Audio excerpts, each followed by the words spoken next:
अस्सलाम वालेकुम students, welcome to J.K lectures. आज जो हम टॉपिक पढ़ने जा रहे हैं वो है रिएक्शन ऑफ अल्केन्स के बारे में। जैसा कि हमने लास्ट वीडियो के अंदर इसी बात को जिक्र किया था कि अल्केन्स जो होते हैं वो इनर्ट होते हैं, लेकिन हमने साथ में ये भी पढ़ा था कि अल्केन्स कुछ तरह के रिएक्शंस शो करवाते हैं। ये नहीं है कि अल्केन्स बिल्कुल ही रिएक्शन नहीं देते, नहीं, ऐसी बात नहीं है। अल्केन्स दो तरह के हमने कहा था रिएक्शन शो करवाते हैं, एक होता है सब्सटीट्यूशन रिएक्शन, दूसरा होता है थर्मल कैटालिटिक रिएक्शंस। ठीक है, हम उन्हीं को रिएक्शंस को आज डिस्कस करेंगे। तो सबसे पहला जो हमारे पास रिएक्शन है वो है कंबस्टन। कंबस्टन है, कंबस्टन हमारे पास थर्मल कैटालिटिक रिएक्शंस के अंदर आएगा। तो कंबस्टन में क्या होता है,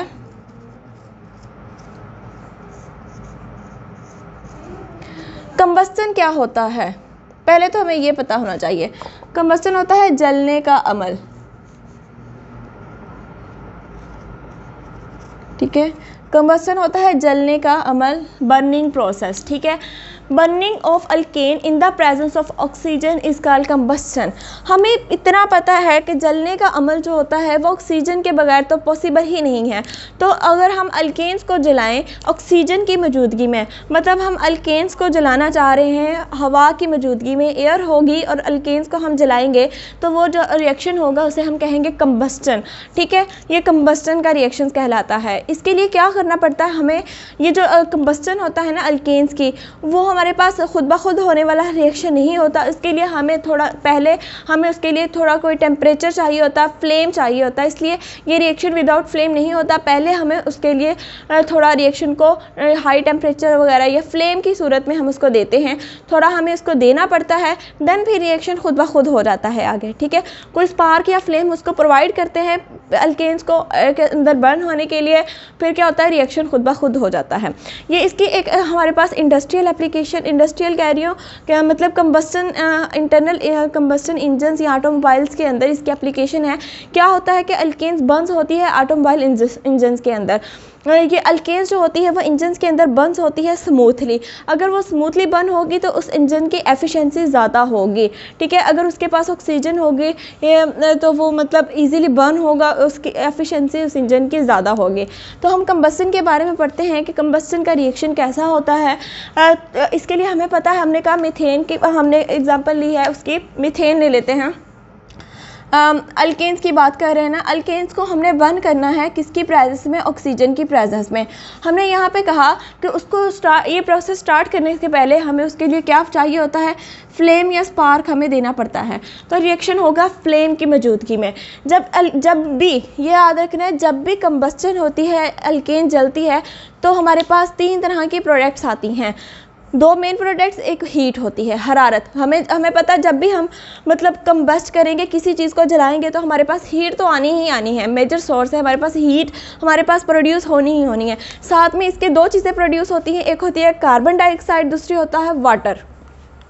हमेशा कंबस्टन के नतीजे में यही दो प्रोडक्ट बनेंगी, कार्बन डाइऑक्साइड और वाटर। ठीक है, और साथ में जो हीट यहाँ पे इवॉल्व होती है वो 891 किलो जूल पर मोल हीट इवॉल्व हो रही होती है इस रिएक्शन के नतीजे में। ठीक है, हीट जो होती है वो इतनी इवॉल्व होती है,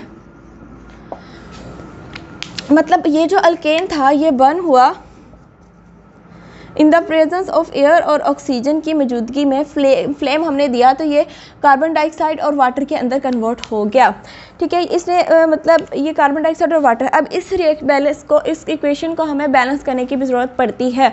अब देखें यहाँ पे हमारे पास कितने ऑक्सीजन हमारे पास है, इधर कितनी ऑक्सीजन आ रही है, 4। मतलब यहाँ पे हमारे पास कितनी ऑक्सीजन होंगे, यहाँ पे 2 ऑक्सीजन देंगे तो 2 ऑक्सीजन, यहाँ पे 4 ऑक्सीजन है, तो यहाँ पे कार्बन, इधर भी एक ही कार्बन है, तो दैट्स बैलेंस है ये, इसको नहीं हमें ज़रूरत।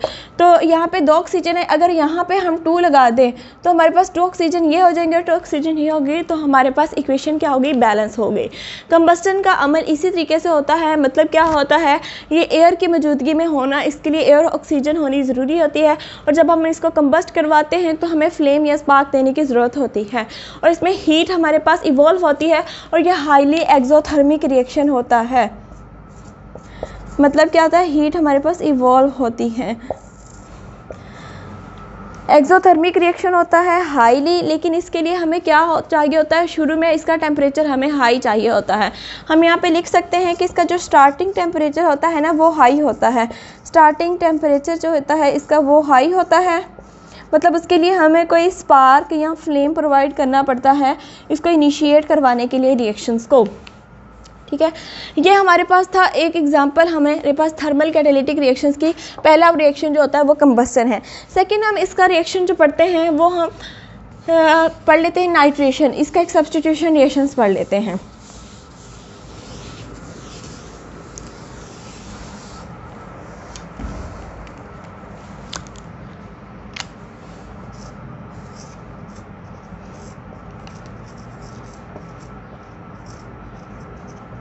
जो नाइट्रेशन का रिएक्शन होता है वो होता है हमारे पास सब्स्टिट्यूशन रिएक्शन होता है। कौन सा रिएक्शन होता है? नाइट्रेशन हमारे पास एक सब्स्टिट्यूशन रिएक्शन है। ये अल्केन्स की सब्स्टिट्यूशन ऑफ अल्केन्स, ठीक है। अल्केन्स के साथ हम क्या करते हैं, अल्केन्स का जो हाइड्रोजन होता है उसको हम सब्स्टिट्यूट करवा देते हैं नाइट्रो ग्रुप के अंदर। सब्स्टिट्यूशन में क्या करते हैं, हम क्या करवाते हैं, अल्केन्स का जो हाइड्रोजन होता है हम यहाँ से हाइड्रोजन को रिमूव कर लेते हैं और सब्स्टिट्यूट करवा देते हैं, मतलब अटैच करवा देते हैं हमारे पास किसको अटैच करवा देते हैं, हम यहाँ पे हम NO2 ग्रुप को, नाइट्रो ग्रुप को इंट्रोड्यूस करवा देते हैं अल्केन्स के अंदर, उसे हम कहते हैं नाइट्रेशन, ठीक है। उस रिएक्शन को क्या हम कहते हैं, नाइट्रेशन का रिएक्शन कहलाता है। ये हमारे पास एक मतलब सब्स्टिट्यूशन रिएक्शन होता है जिसमें क्या होता है कि नाइट्रो ग्रुप को हम रिप्लेस करवाते हैं हाइड्रोजन के साथ, ठीक है। हम हाइड्रोजन को यहाँ से रिमूव करते हैं और नाइट्रो ग्रुप को यहाँ पे ऐड करवा देते हैं किसी भी अल्केन्स के अंदर। फॉर एग्जांपल हमारे पास है, ये है CH4, मीथेन है, इसको मैं ओपन करके लिख रही हूँ, इसका हमने रिएक्शन करवाना है नाइट्रेशन NO3। और ये जो रिएक्शन होता है ये ड्रास्टिक कंडीशंस के अंदर होता है, ठीक है। ये ड्रास्टिक कंडीशंस इसके लिए हमें अप्लाई करनी पड़ती है। हमने कहा था कि अल्केन्स इनर्ट होती है, उसके लिए ड्रास्टिक कंडीशन और टेम्परेचर जो होता है इसके लिए हमें 400 to 500 डिग्री सेंटीग्रेड हमें इसके लिए टेम्परेचर प्रोवाइड करना पड़ता है, ठीक है। तो ये रिएक्शन फिर होगा। अगर हम यहाँ पे अब नाइट्रेशन का रिएक्शन होगा कैसे, यहाँ पे ऑलमोस्ट हम 450 डिग्री ले लेते हैं। तो ये रिएक्शन कैसे होता है, अगर हम इसको भी ओपन करके लिख लें, एग्जाम्पल HONO2, ये हमारे पास क्या है, HNO3 है, ठीक है। मतलब हमने क्या किया, एक ऑक्सीजन को इधर लिख लिया, बस सिंपली इस रिएक्शन को समझने के लिए हमने ऐसा किया। अब यहाँ पे क्या है, हम इस हाइड्रोजन को भी रिप्लेस करवा सकते हैं, हम इस हाइड्रोजन को भी रिप्लेस करवा सकते हैं और इसको भी और इसको भी, जो जिस हाइड्रोजन को मर्जी हम रिप्लेस करवा लें। फॉर एग्जांपल हम इस हाइड्रोजन को रिप्लेस करवा लेते हैं। क्या होता है यहाँ से कि ये जो NO2 ग्रुप होता है ना, ये नाइट्रो ग्रुप, यहाँ से ये आके इधर लग जाएगा और यहाँ से हाइड्रोजन जो होगा एलिमिनेट कर जाएगा। तो रिएक्शन में क्या होगा, हमारे पास जो प्रोडक्ट बनेगी, ये जो नाइट्रो ग्रुप होता है ये यहाँ पे आके लग जाना है, मतलब ये हाइड्रोजन वैसे के वैसे ही रहे सारे। यहाँ पे क्या हुआ, हाइड्रोजन यहाँ से रिमूव हुआ तो यहाँ पे कौन सा ग्रुप आके लगेगा, NO2 ग्रुप, नाइट्रो ग्रुप आके लग गया। और यहाँ पे ये जो हाइड्रोजन है, ये हाइड्रोजन है और ये जो ऑक्सीजन है, ये क्या मिलके बनाएंगे, वाटर मिलके बना देंगे। तो यहाँ पे हमारे पास आ गया वाटर। ये हमारे पास कौन सी प्रोडक्ट होगी, CH3NO2, ठीक है, ये वाली प्रोडक्ट बन जाती है हमारे पास। तो ये जो रिएक्शन है हमारे पास इस तरीके से होता है। नाइट्रेशन का रिएक्शन सब्स्टिट्यूशन ऐसे होगी कि यहाँ से हाइड्रोजन क्या करेगा, यहाँ से एलिमिनेट हो जाएगा और हमारे पास जो होगा वाटर भी यहाँ से हमारे पास प्रोडक्ट में आ जाएगा और नाइट्रो ग्रुप आके यहाँ पे सब्स्टिट्यूट हो जाता है।